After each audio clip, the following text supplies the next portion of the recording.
ગુરુ પૂર્ણિમાના આ શુભ દિવસે અમે સૌ સંતો હરિભક્તો આપને હૃદયથી પ્રાર્થના કરીએ છીએ કે આપનો જે અભિપ્રાય, જે બધા સંતો હરિભક્તો અમે બધા ખૂબ સંપ, સુરદ ભાવ અને એકતાથી સત્સંગ કરીએ. યોગીજી મહારાજ કહેતા કે એકતા એટલે દિવ્યતા. યોગી મહારાજ કહેતા કે એકતા એટલે દિવ્યતા. દિવ્યતા એટલે કોઈનું વાંકું ન બોલવું. તો સ્વામી કે હું બહુ રાજી થાવ અને હું માળા ફેરવું.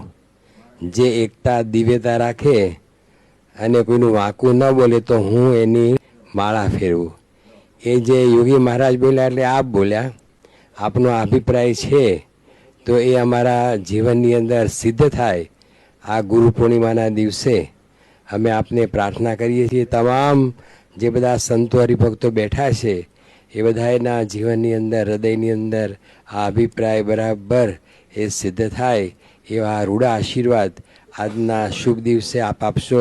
યોગી બાપા કહેતા કે ગુરુ પૂર્ણિમા, ગુરુ પૂજન એટલે ગુરુમાં નિર્દોષ બુદ્ધિ, ગુરુમાં દિવ્ય ભાવ. તો આપના સ્વરૂપમાં અખંડ દિવ્ય ભાવ અને નિર્દોષ બુદ્ધિ અમને રહે એવા રૂડા આશીર્વાદ અમને સૌને આપ આપો, એ જ પ્રાર્થના.